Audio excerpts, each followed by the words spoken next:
Bonsoir, bienvenue ce soir à une nouvelle émission de Pépitor. On va faire quelque chose d'un peu spécial, on va faire un peu des cryptos ce soir et on va interviewer l'un des fondateurs d'un projet crypto, Scandify.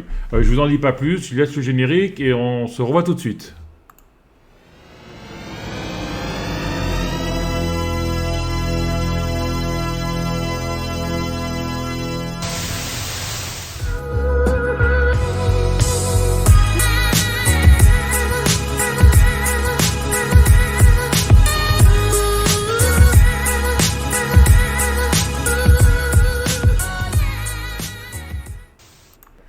On commence comme d'habitude en regardant le petit disclaimer pour vous avertir que nous ne donnons pas des conseils. C'est juste une émission informative sur les cryptos. Faites attention, il y a beaucoup de perdants en bourse et sur les cryptos.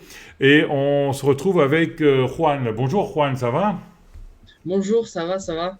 Donc Juan, tu es espagnol, hein? Euh, Moi, je suis espagnol, oui. Tu viens à côté d'Alicante, c'est ça? Oui, d'Alicante. Moi, je suis né en Madrid, mais moi, j'étais partout. D'accord. Tu as quel âge? On va commencer.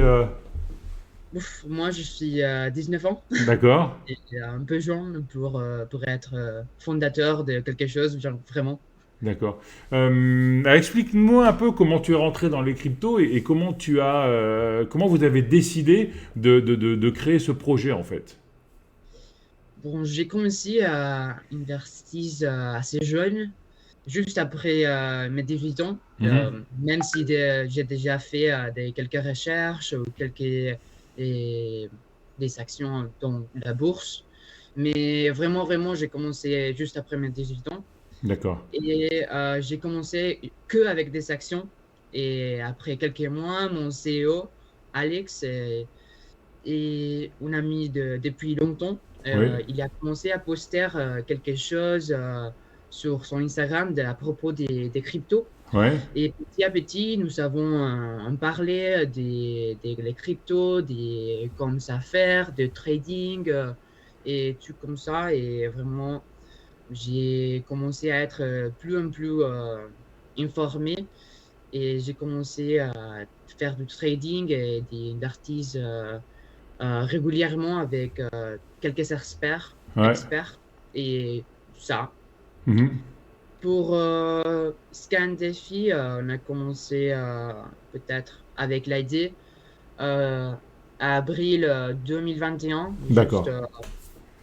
et ça a commencé parce que moi, je sais pas si toi, t'étais anarqué ou fraudé Mhm. et dans le monde des cryptos, mais c'est très commun. Mhm. Mais moi, j'étais fraudé au moment que j'ai commencé avec les cryptos et c'est pour peut-être beaucoup de gens, c'est un peu serait un inconvénient et une raison d'arrêter d'investir Mhm.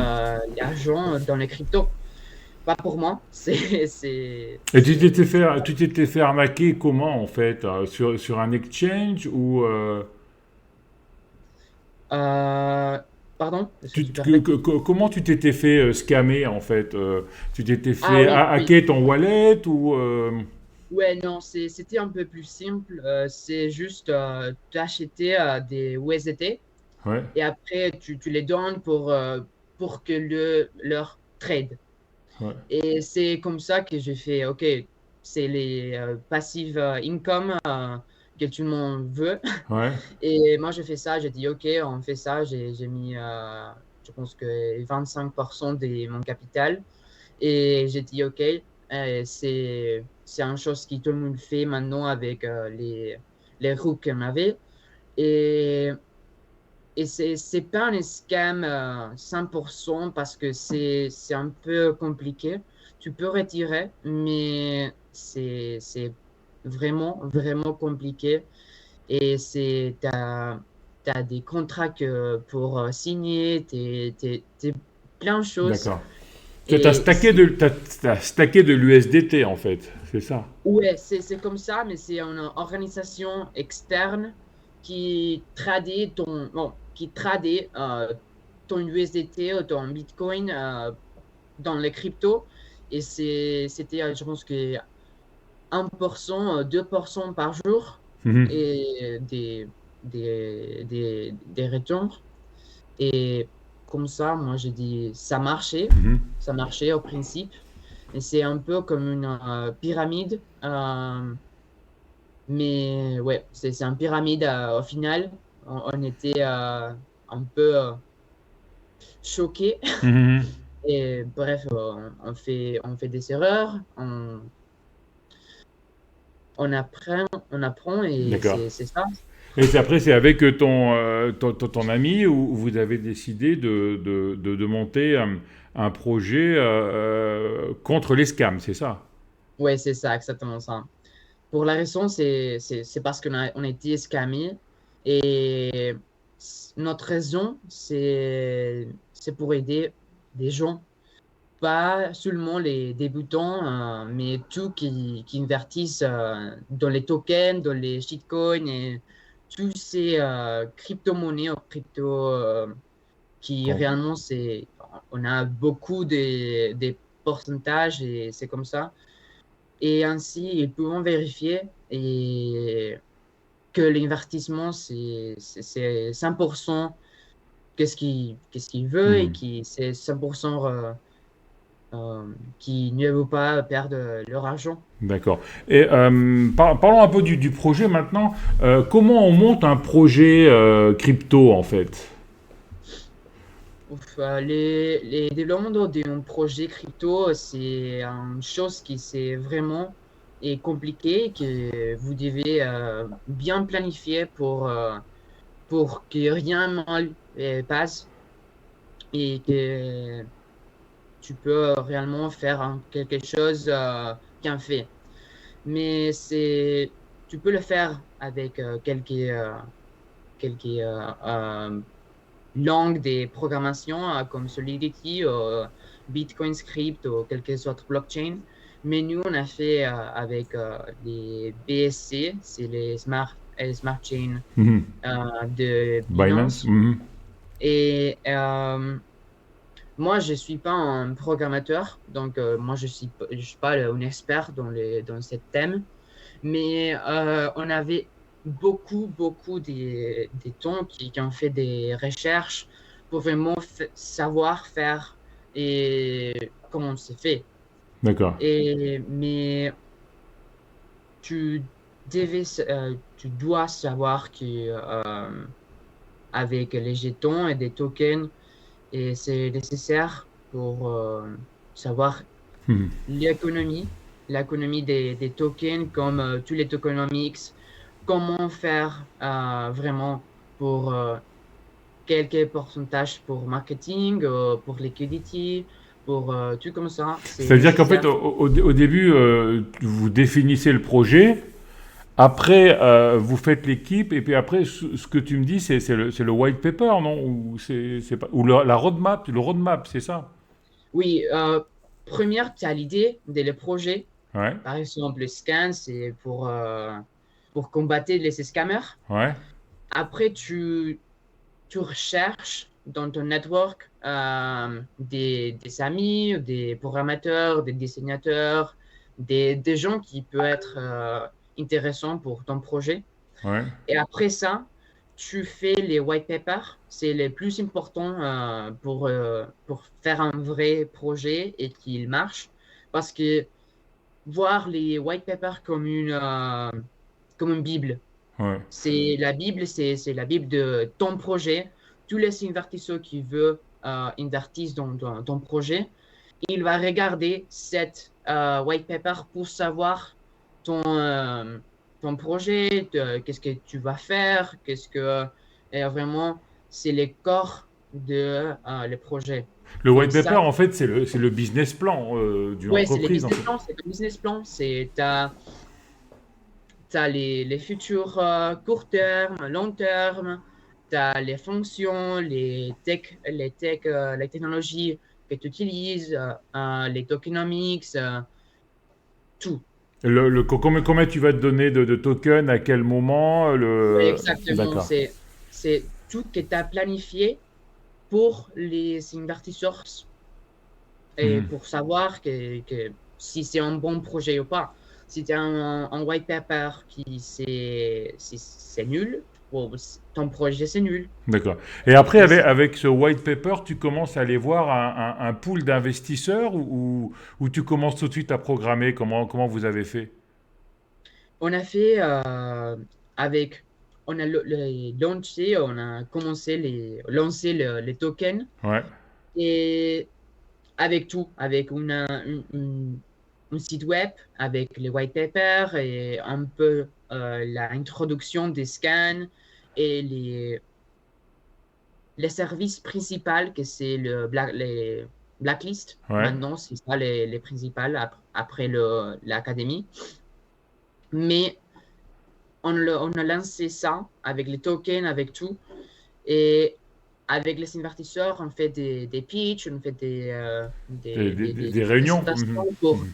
pour vraiment les investisseurs qui sont grands, de 20 000, 50 000, tout le monde qui vraiment, c'est Pour, grand, c'est un whale, pour c'est... voir un peu, euh, donc le projet est né vers le mois de juin, c'est ça? Là, on est en décembre, donc ça fait 6 mois. En 6 mois, combien vous avez eu, je ne sais pas si tu peux le dire, hein, combien vous avez eu d'investisseurs? Ça représente combien en argent? Tu peux le dire ou pas déjà? Je ne sais pas. Non, je peux pas dire. D'accord. Parce que vraiment, c'est compliqué de calculer. Parce qu'il y a beaucoup de gens qui a sorti, qui a entré. Peut-être je peux voir les volumes, les total volumes qui a entré et qui a sorti dans les projets. Mais vraiment, nous avons sept investisseurs qui Ouais. sont bons et qui est vraiment grands. Mais c'est ça que je peux dire. D'accord, ok. Et donc, dans votre carnet de route, le roadmap, donc, hein, parce qu'on me dit que je parle trop anglais, mais dans les cryptos, bah, c'est tout anglais, donc Ouais. on va essayer de parler un peu français. Le roadmap, c'est le carnet de route, le white paper, c'est le plan d'entreprise, le business plan, etc., etc. Euh, donc pour l'instant, on peut acheter du scan hein, sur un exchange. Moi j'en avais acheté, je l'ai acheté sur PancakeSwap, PancakeSwap, ouais, c'est ça. ouais, c'est Euh, PancakeSwap. comment on fait comment on met le token sur un exchange en fait? Tu peux enregistrer avec ton wallet et faire un processus avec les Binance Smart Chain et PancakeSwap. Donc, première, tu fais les tokens donc, dans Binance Smart Chain. Ouais, Tu payes, je pense que c'est 500 dollars pour faire un token. ouais. Et Moi j'ai c'est payé plus. moins, hein, mais on a fait le Pépito Coin, moi j'ai payé moins, hein. Mais le token, je crois qu'on Ouais, l'a fait ouais, avec, ouais. avec 20 euros, hein, mais enfin bon, c'est peut-être pas le même aussi. Hein, ouais.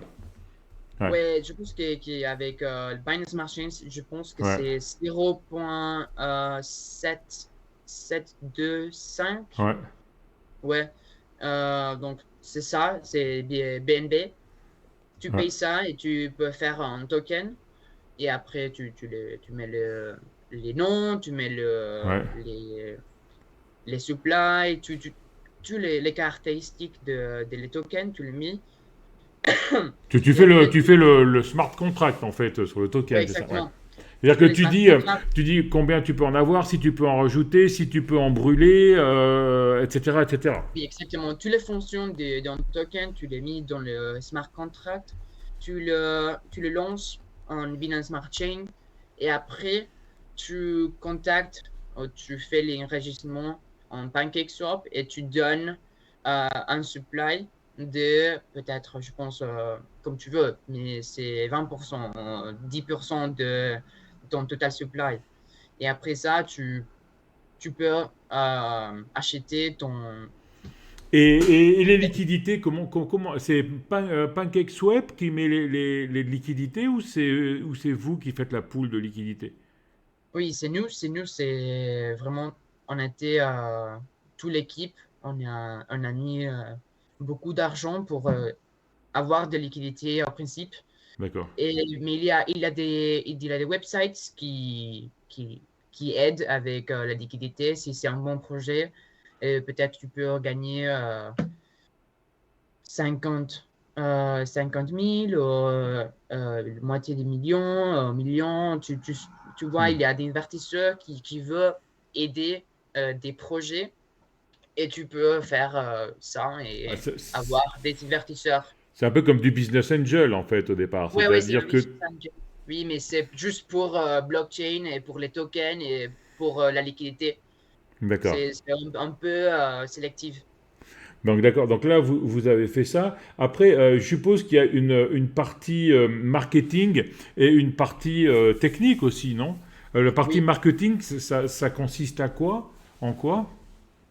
Donc, la part marketing maintenant, c'est de faire OCT, de faire partnerships avec partenariats avec des YouTubers, des universités, des, euh, des entreprises, qui peut-être veulent nous aider ou qui ils ont besoin de nous aider ou qui vraiment besoin de notre aide. D'accord. Et Parce que là, en ce moment, tu es en Angleterre et tu fais des conférences, c'est ça, pour oui, moi, je présenter ton fais des projet. Hmm. Oui, moi je fais des conférences à des événements, ou des universités, ou pour les classes et tout comme ça, pour promouvoir notre projet ou pour enseigner comme une vertise avec sécurité, avec sans être en danger d'être scamé. D'accord. Ouais, d'éviter les fraudes. D'accord. Et après, je suppose qu'il y a la partie programmation, partie informatique, je dirais. Partie blockchain, en fait. Oui, on a les parties blockchain, on a beaucoup de sections, mais les principales, c'est le marketing et les programmations, Mhm. développement et tout comme ça.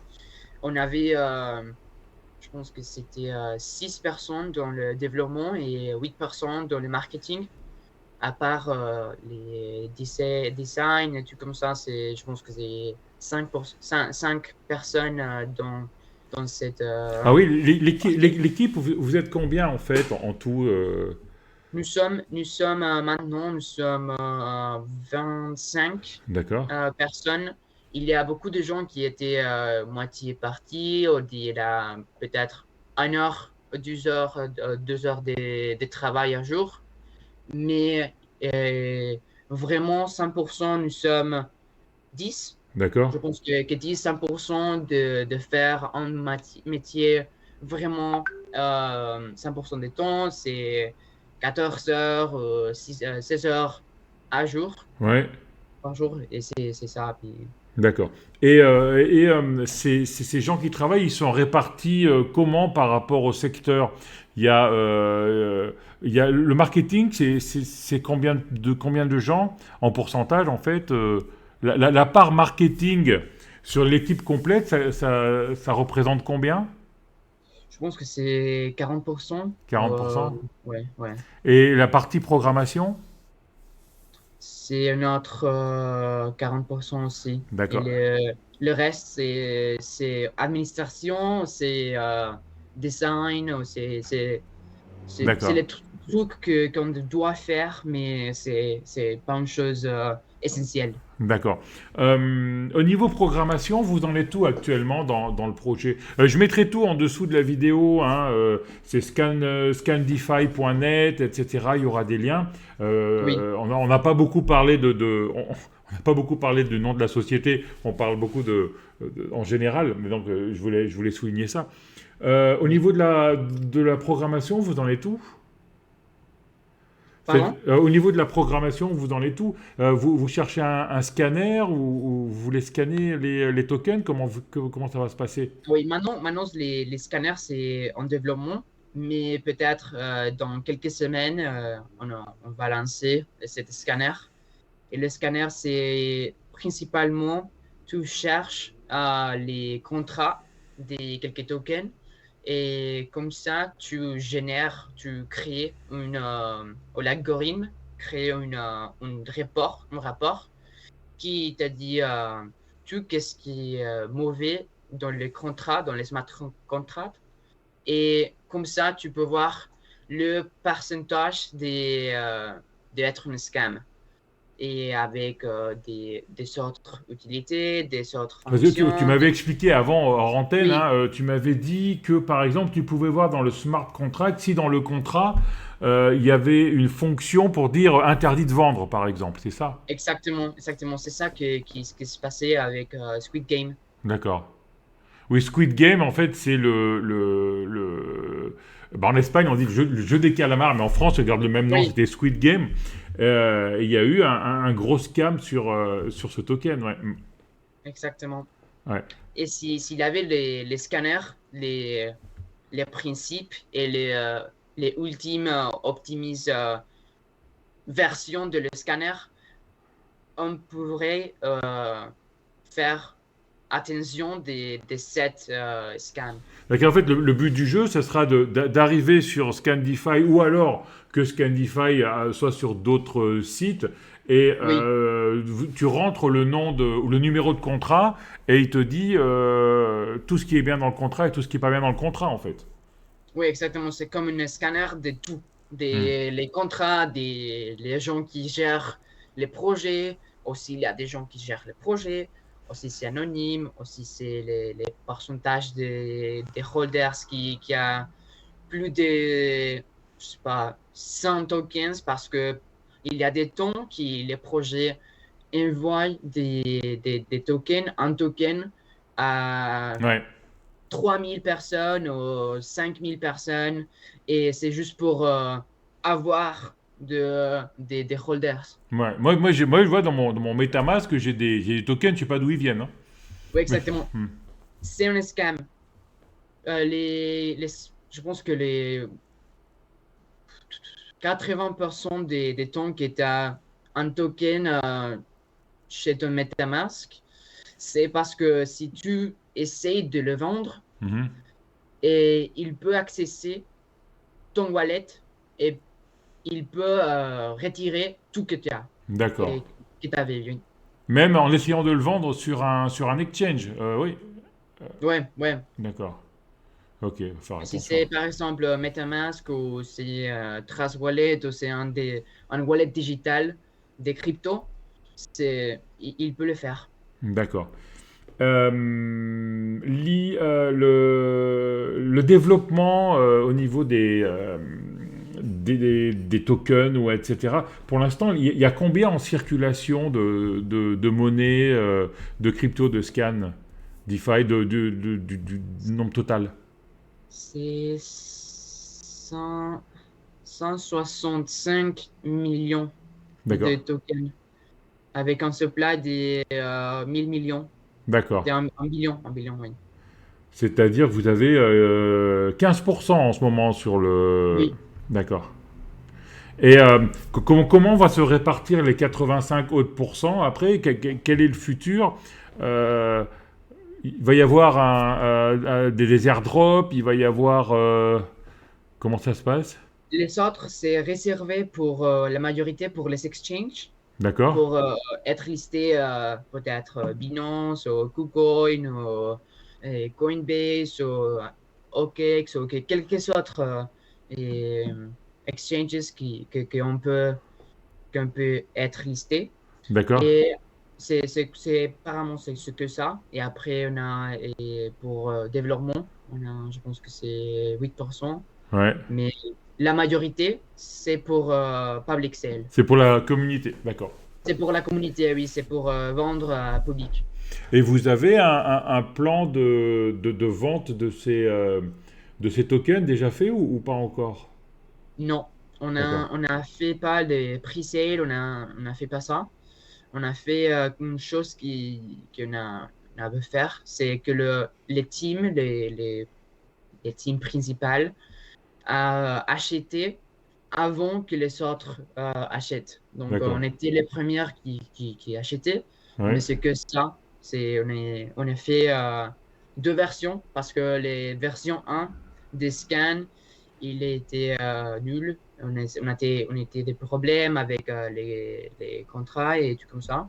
Mais après, avec les versions 2 et les gens qui avaient les scans version 1, étaient remboursés avec les versions 2. D'accord. Donc, c'est les mêmes numéros des tokens dans les deux versions. Donc, D'accord. c'est ça. Ok. C'est Euh, pas les airdrops qu'on mhm. a fait, mais c'est pas un airdrop en vrai. Pourquoi, une petite question, Juan, pourquoi avoir lancé le token avant de lancer la version bêta parce qu'en fait, après, est-ce que vous vous êtes fait auditer déjà ou pas encore? Comment ça se passe? Féodité? C'est-à-dire, normalement, le projet est audité par des Ah, ok, programmateurs. d'accord. Hmm, Non, on n'était pas audité hmm, parce que bon, on préfère de le faire pas ouais, parce que nous pensons que c'est sûr qu'on n'était pas un scam parce qu'on fait beaucoup de choses qui c'est vraiment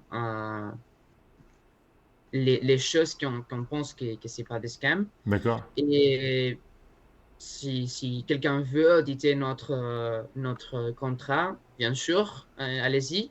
Mais si on ne veut pas payer quelques immenses pourcentages Ouais. Mhm. de notre capital pour faire ça, parce que nous savons qu'ils n'étaient pas des scammers et tout le monde Hmm, sait qu'ils n'étaient pas des scammers. ouais. Et donc pourquoi avoir lancé le token avant d'avoir lancé la programmation? C'était quoi l'idée?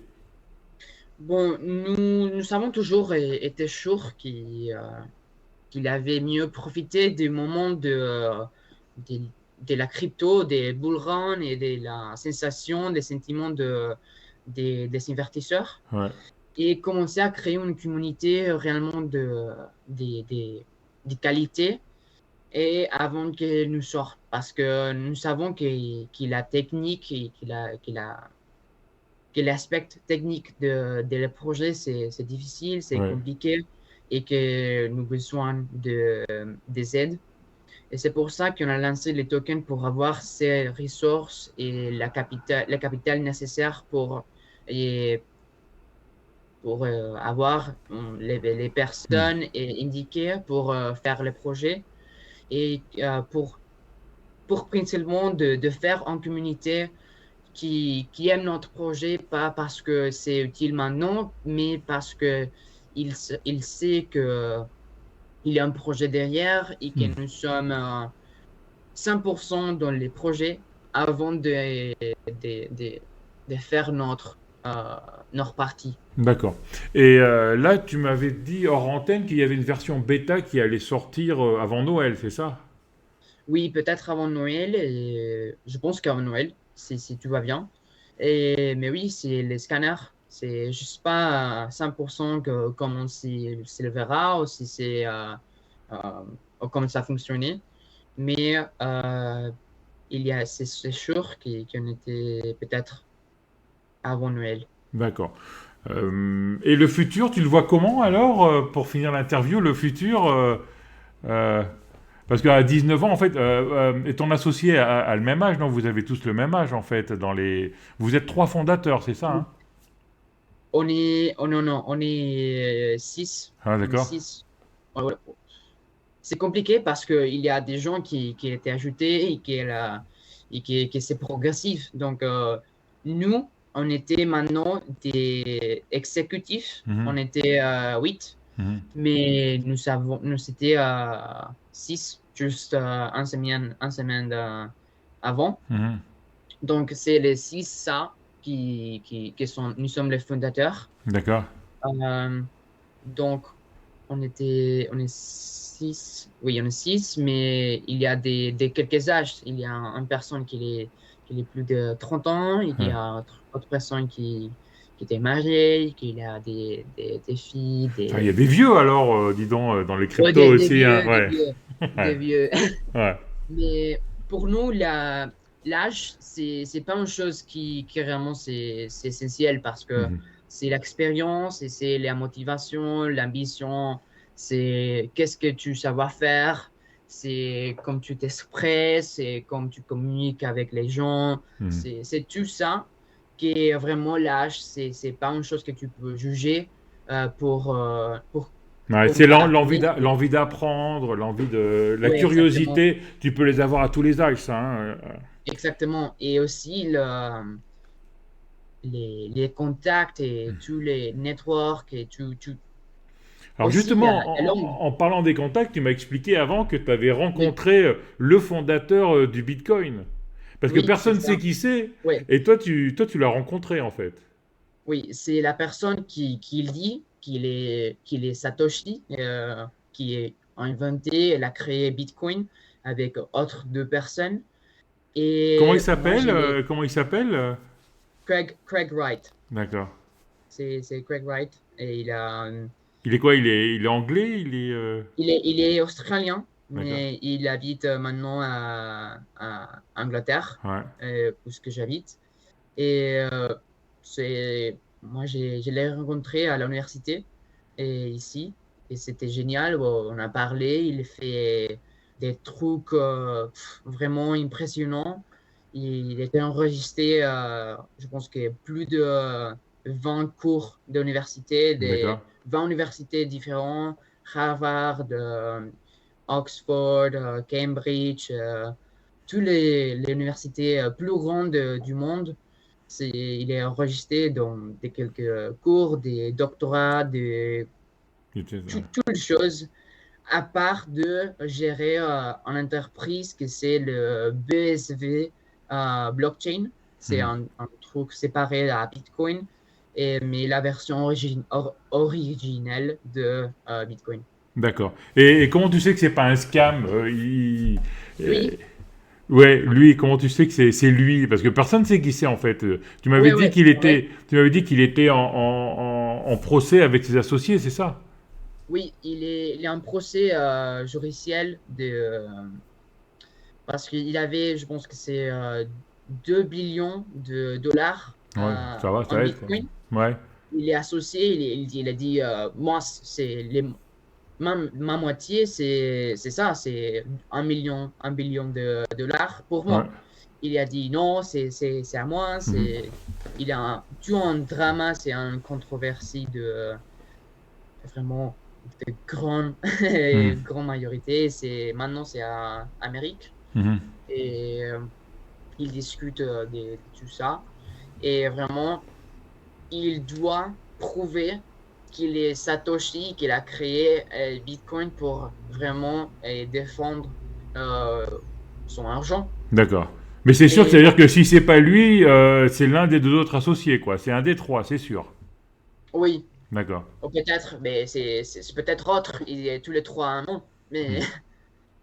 mais vraiment, et mon prof, il a regardé les achètes des les domaines de bitcoin.org Mhm. sur les comptes de cette monsieur, Mhm.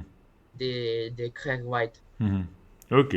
Belle aventure, hein. À 19 Ouais, ans, 19 ans, monter une entreprise, monter un projet, lever des centaines de milliers d'euros, voire peut-être des millions, rencontrer le créateur du Bitcoin, t'as un bel avenir, hein. Et tu étudies en France en plus, c'est ça, hein? moi j'étudie en France, à Toulouse, oui.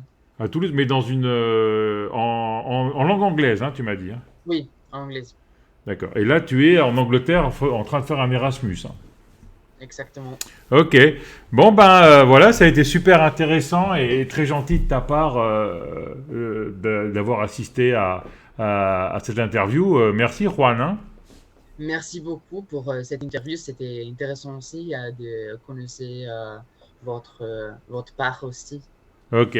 Ben, merci. Je mets toutes les informations dessous. Je mettrai le Telegram, le site où est Scandify et les liens. Voilà. Merci, Juan. J'espère qu'on se retrouvera bientôt. Et puis tu nous diras peut-être pour la sortie du scanner si tu veux. Oui, oui, peut-être. Ok. Merci beaucoup. Merci. Au Au revoir. revoir. Ciao.